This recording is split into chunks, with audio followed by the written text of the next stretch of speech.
دنیا اس وقت ششدر رہ گئی جب سابق صدر ڈونلڈ ٹرمپ کے حامیوں نے گزشتہ سال 6 جنوری کو امریکی کیپٹل کی عمارت پر دھاوا بول دیا تاکہ امریکی کانگریس کو صدر جو بائیڈن کی انتخابات میں فتح کی توثیق سے روکا جا سکے۔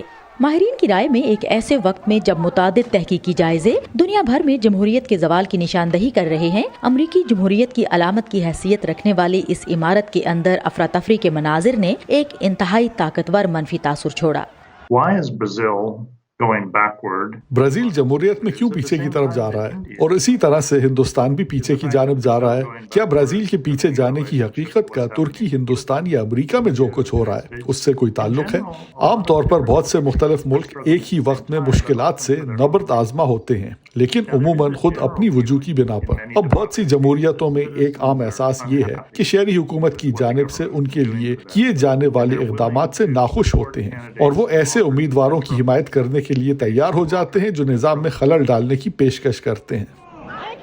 پیو ریسرچ سینٹر کی ایک تحقیق سے پتہ چلتا ہے کہ سروے میں شامل ممالک میں صرف 17% لوگوں نے کہا کہ امریکی جمہوریت تقلید کے قابل ہے۔ اس کے مقابلے میں 57% باور کرتے ہیں کہ امریکہ ایک اچھی مثال ہوا کرتا تھا۔ ایک چیز جو ہم اپنے سرویز میں دیکھتے ہیں وہ یہ کہ لوگوں کو امریکہ میں رنگ و نسل سے متعلق امتیاز کے بارے میں حقیقی خدشات ہیں۔ ایک بڑی اکثریت کا کہنا ہے کہ یہ کسی حد تک سنگین مسئلہ ہے اور زیادہ تر لوگوں کا کہنا ہے کہ امریکہ میں یہ ایک بہت ہی سنگین مسئلہ ہے۔ نسل اور حکومت کے کردار کے بارے میں امریکہ کے قیام کے وقت سے ہی امریکی قوم میں ایک گہری تقسیم موجود ہے۔ پیو ریسرچ کے ریچرڈ وائک کے مطابق اس تقسیم کے باوجود جب جو بائیڈن ڈونلڈ ٹرمپ کی جگہ صدر منتخب ہوئے تو بین الاقوامی سطح پر امریکہ کے بارے میں نظریات ڈرامائی طور پر بہتر ہوئے۔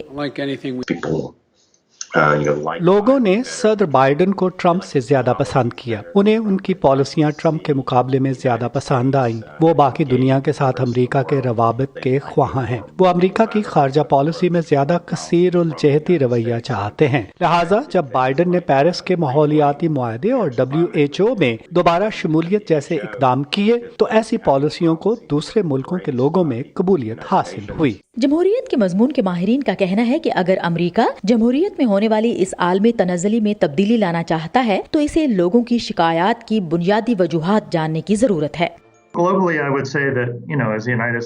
میں یہ کہوں گا کہ عالمی سطح پر امریکہ جیسے دیگر ملکوں میں جمہوریت کی کشمکش کو دیکھتا ہے، اسے خود یہ سوچنے کی ضرورت ہے کہ اس کے اپنے شہری اتنے ناراض کیوں ہیں؟ کیا چیز انہیں اتنا ناخوش کر رہی ہے؟ کیا چیز انہیں ایسے لیڈروں کی حمایت کرنے کے لیے مائل کر دیتی ہے جو انتشار پسند اور جمہوریت مخالف ہیں؟ اگر وہ بدعنوانی کے بارے میں بہت ناراض ہیں تو امریکہ کو بدعنوانی کے خلاف جد و جہد میں ان کی مدد کے لیے سخت کوشش کرنی چاہیے۔ اگر وہ واقعی معاشی پسماندگی کے بارے میں ناراض ہیں جیسے لوگ پیرو یا چلی میں، تو آپ کو ان کی مدد کرنے کی ضرورت ہے۔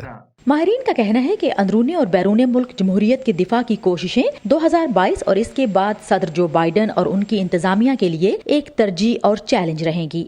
سنڈی سین کے ساتھ سعدیہ زیب رانجھا، وائس آف امریکہ۔